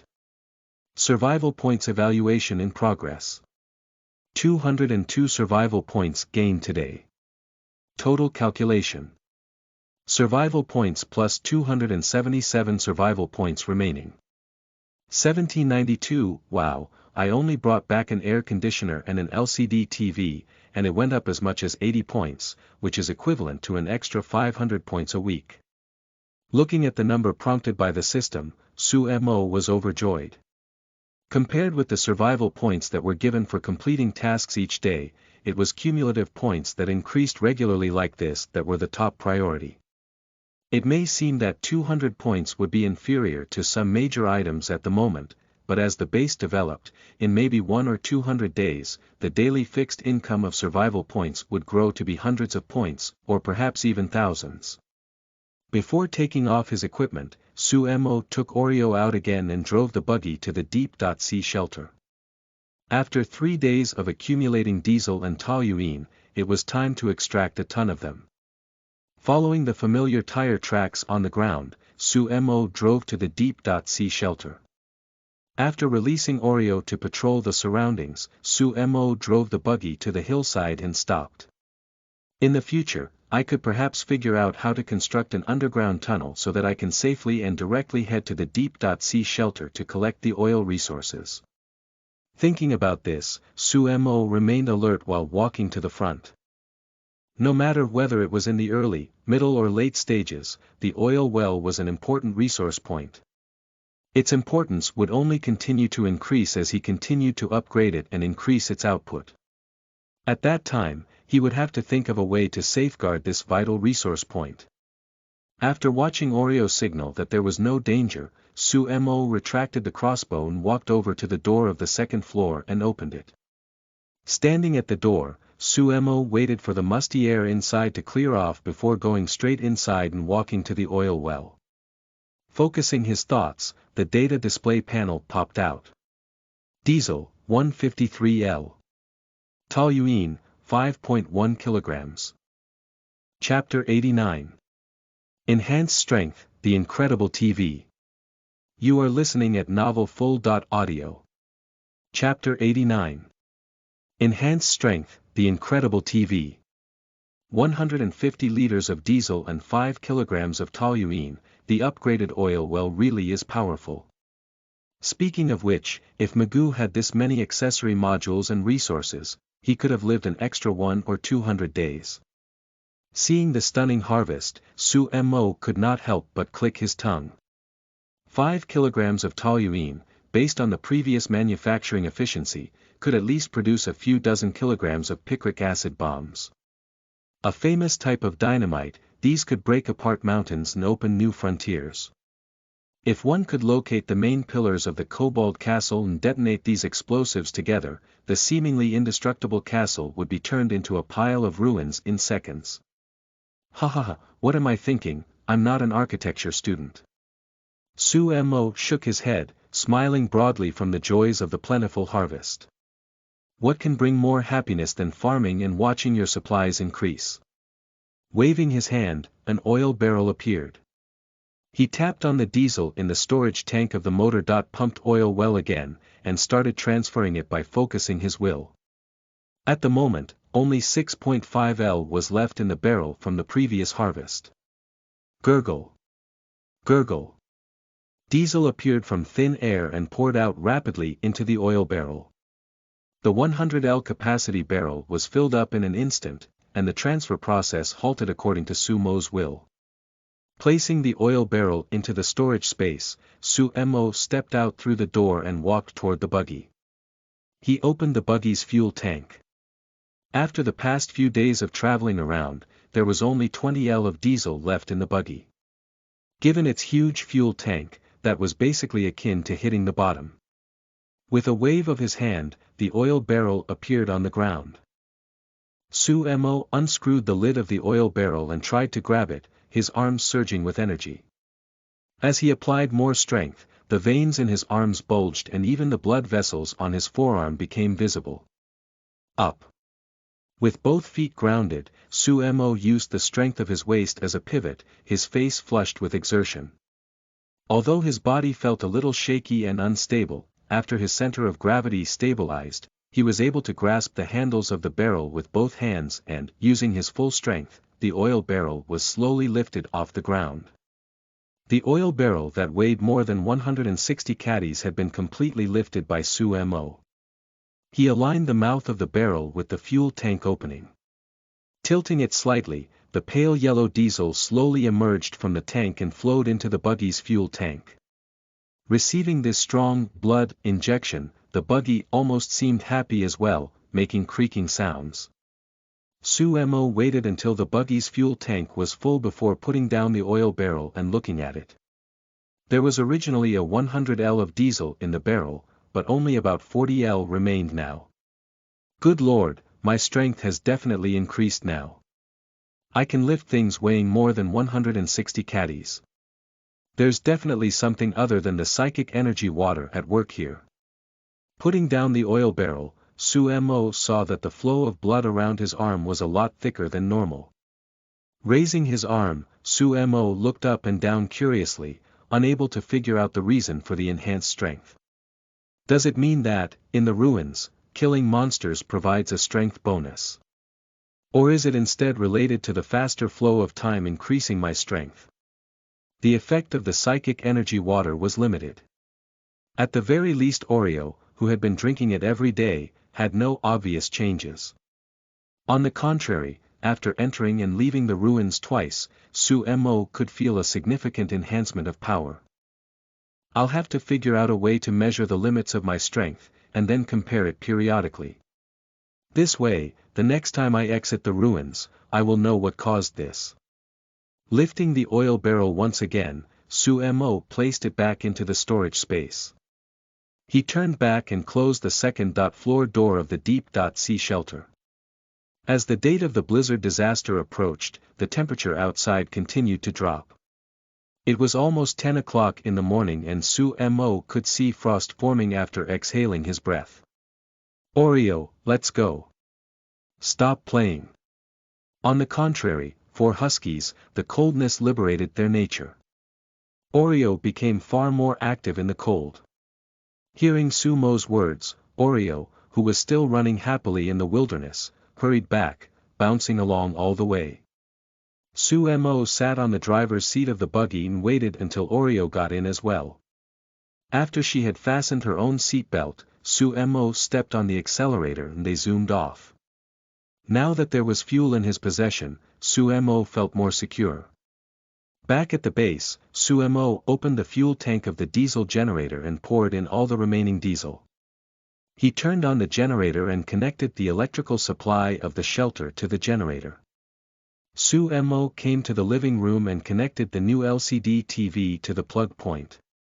He removed the mechanical controller from the old TV and installed it on the LCD TV, then flipped the switch. Pop. A soft noise echoed in the shelter before the screen of the LCD TV automatically lit up. 3 options appeared on the screen. Recording and review, image error correction, and normal mode. Sumo tried the normal mode first. Selecting it, he saw that it was just like the LCD TV on Earth, just that there was no signal connected to the display screen. Returning to the previous option panel, he selected on recording and review. With a snap, Sumo's face appeared on the screen. Hey, could this thing be used as a mirror as well? Sumo waved his hand curiously, and the Sumo in the picture also waved back. Examining the TV, Sumo failed to find anything that resembled a camera. When Sumo tried to adjust the angle, the screen display began to move. It went through the thick stone wall and stretched out to the outside world. Like the old TV, the LCD TV also had a monitoring function, though the monitoring function on this TV only had a 100 m range. Pulling back the camera view, Suemo aimed the camera at the crop culture room. After Big Spark and Little Spark had eaten, they had regained their spirits and were playing hide and seek in the vegetable culture medium. Oreo was laying on the ground, scratching her head. She scratched at the yellow grass stains on her body. Suemo tried to press the recording button below, just like how one would record a video on a mobile phone. The following appeared. Pause, 0.01/infinity, stop. Once the recording started, the camera angle could not be switched. It could only be rotated around within a limited range. Suemo went around from front to back, and then from left to right, recording the video. After about a minute of recording, Suemo had figured out how to operate the recording function. He went back to the option panel and selected the image error correction this time. The previously recorded video appeared in the column, and Suemo tapped on it curiously. Playing the video, the screen began to move. Sitting in front of the screen, Suemo was shocked, his mouth expanding into an O shape. Damn, this function is too crazy. Oh. Suemo called out loudly. Oreo tilted her head and walked over at a brisk pace. She lay down in front of Suemo. The next second, Oreo also noticed that she had appeared on the screen. She howled curiously, not knowing what was going on. Playing the video again, Suemo picked up Oreo and started to ruffle around her fur at a strange angle using his hands. Woof woof woo, along with the strength and speed of Sumo's hand, a strange feeling overcame her. Oreo, who was being held in Sumo's arms, groaned comfortably. A bunch of weeds and plants that had gotten mixed up in Oreo's fur began to fall to the ground due to Sumo's movements. Fur that had been knotted and tangled also started to become smooth. Strands of tangled fur fell off Oreo's body, twirling aimlessly in the air, before finally falling to the ground. Smoothing the fur without professional techniques and equipment would have normally been a very painful thing. This time, however, Oreo's eyes were unfocused as she enjoyed the treatment. Drooling, her tongue was drooping and she looked as if she was about to faint from how comfortable it felt. All right. There is no water to bathe you yet, but we will have enough water when it snows. Suemo ruffled her fur for a while, then he placed Oreo aside and cleaned up the mixture of fur and weeds on the ground. Looking at the two, fist-sized, miscellaneous clumps of fur, Suemo became absent-minded for a while. The first step is to, after making a claw shape with your hands, vigorously run your fingers through the fur from top to bottom until the grass falls off. The second step, the screen of the LCD TV was still playing tirelessly over and over again, displaying detailed text explanations and arrow pointers on the screen. Suemo turned his head to look at Oreo, who was slumped on the ground, and looked back at the directions displayed on the screen. Sumo's eyes gradually lit up. With such a good thing, I'll never have to worry about improving my production levels and quality.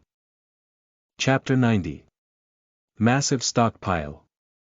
The Dread of Firepower. You are listening at novelfull.audio. Chapter 90. Massive Stockpile. The Dread of Firepower. Good quality. I relied on my own ability to create a good quality product. Picking up the iron axe, Suemo carefully looked at every mark hammered on it.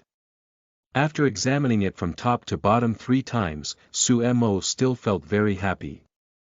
I've finally achieved entry-level status. This is without question a great improvement.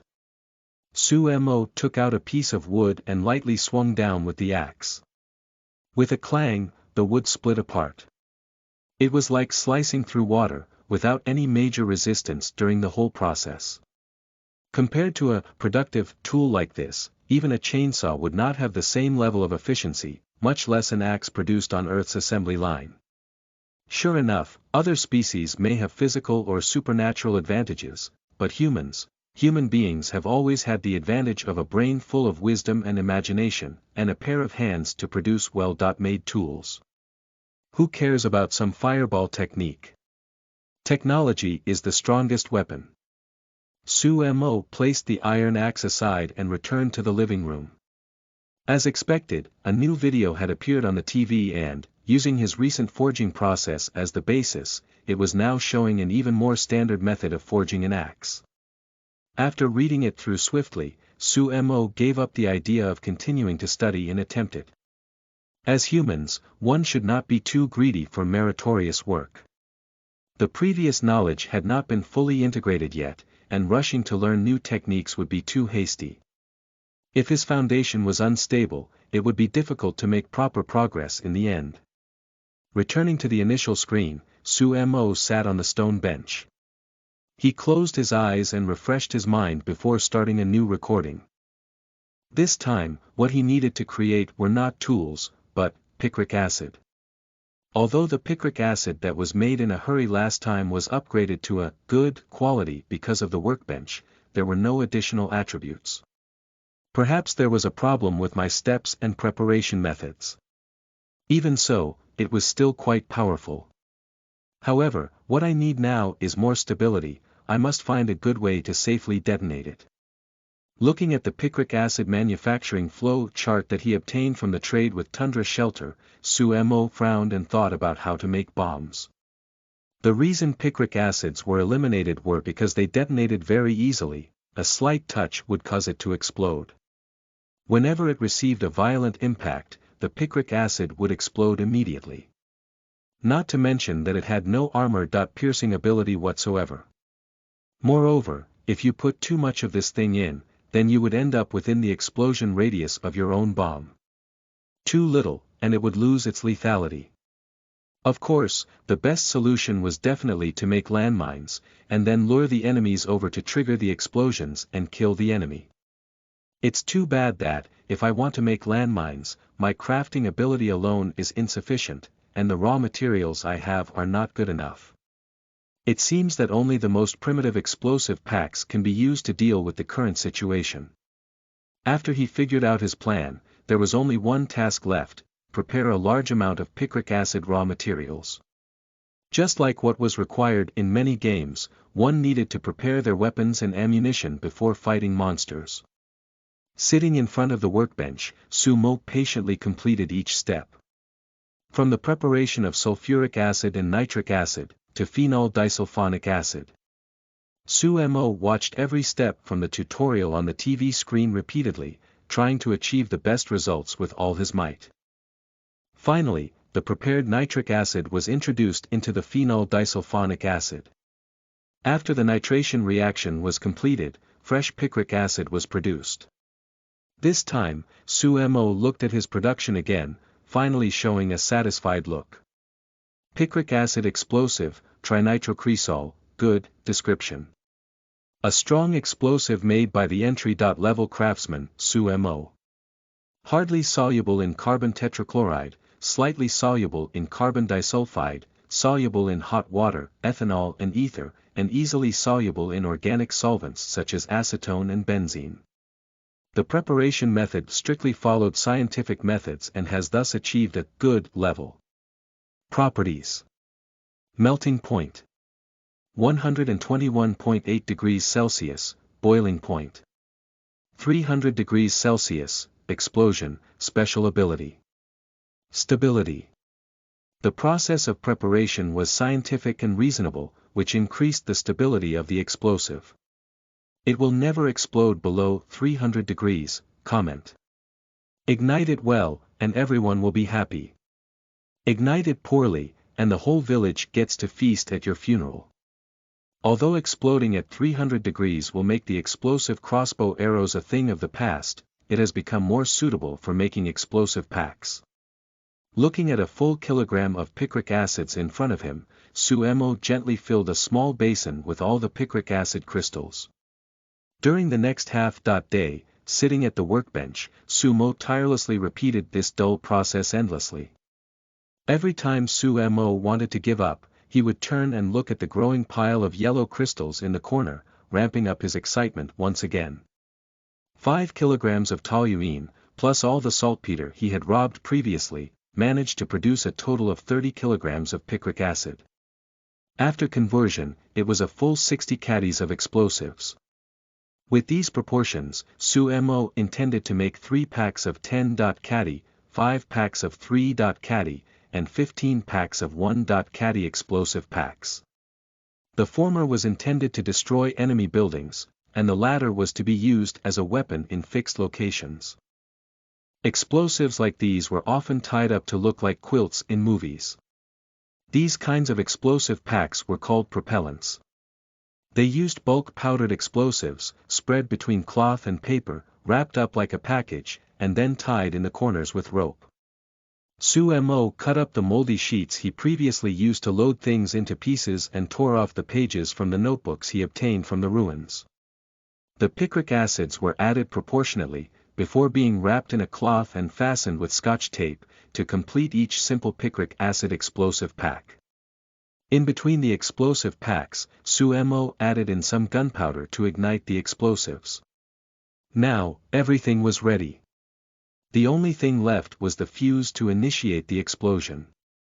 There are many types of fuses, including impact fuses, proximity fuses, combination fuses, time fuses, command fuses, and many others. The manufacturing process of the fuse is very complicated, and there are a lot of things needed, but I have the system. As soon as he thought of the system, Sumo immediately felt refreshed. He laughed before focusing mentally to summon the system interface. Tapping on the creation interface, Sumo whispered, "System, create the simplest impact fuse, the cheapest one." Detected creation requirements. Retrieved landmine impact fuse. 90 survival points required. Landmine impact fuse. What? Seeing the system prompt, Sumo curiously tapped on the card for the landmine impact fuse. There was a line of neatly written text description on the card. The oldest landmine impact fuse. Its ignition is powered by the gravity of the falling rock. The trigger mechanism consists of an iron needle, a rotating steel, iron, wheel, a falling rock, flint, and a pulling rope. When setting up, tie the 2 ends of the rope to the falling stone and the steel, iron, wheel respectively, then set up the rope as a trip rope, and place the falling rock in a high position. When a person or animal trips on the rope, the falling rock falls from a height. When it falls, it drives the steel, iron, wheel to rotate, rubbing it against the flint and igniting the gunpowder fuse, which in turn ignites the charge of the mine through the fuse. From the year 1560. Is this an impact fuse from the 16th century? Sumo smacked his lips while thinking about it, then he decided to give up on this ancient trigger device. Although this kind of device was cheap, it had very low practicality. There was only 60% written down in the column of its trigger success rate, which was extremely unstable. Retrieved the cheapest impact fuse from the 19th century, detected creation requirements. Retrieved mechanical pressure fuse. 99 survival points required. Okay. This will do. Hearing that the price of the mechanical pressure fuses was not as high as a bowl of lamb stew and 2 steamed buns, Sumo's eyes flashed brightly. He did not hesitate to exchange his points for 5 mechanical pressure fuses. 495 survival points were deducted. Then a green light shone out and began to flash on the workbench in front of Sumo. Almost similar to 3D printing, a green frame structure gradually began to take shape. After 3 to 5 seconds, 5 disc-shaped devices had been formed. From his perspective, Sumo could see the generation process of each component inside clearly, as well as the principles and method of triggering. Unfortunately, before Sumo could examine it in detail and memorize them, the 5 completed discs fell onto the workbench with a muffled bang. Sumo opened the card of the mechanical trigger fuse and, after reading it for a while, memorized the method of using it. Regarding this sort of impact fuse, as long as the safety mechanism had been removed, and it was placed on the explosive pack, any person who stepped on it would trigger the detonator below, thereby detonating the picric acid explosive pack. At that time, all the enemies that were chasing would taste the power of scientific magic. A caddy of explosives is not enough. Then I'll give you 10 caddies. Any kind of fireball technique, or any kind of mass numerical advantage, would become a joke under the dreadful firepower of the Chinese people. System: how many survival points are needed for a 10-minute time fuse? Detected creation requirements. The time fuse is found, length 10 minutes, and the survival points required are 20 points. So cheap. Flipping the introduction card, Su Mo was surprised to find that the time fuse only needed 2 points a minute. For every minute it extended, the demand would increase by 2 points. After thinking about it, Su Mo spent generously and exchanged 3 sticks of 10 minutes, 5 sticks of 5 minutes, and 15 sticks of 3 minutes.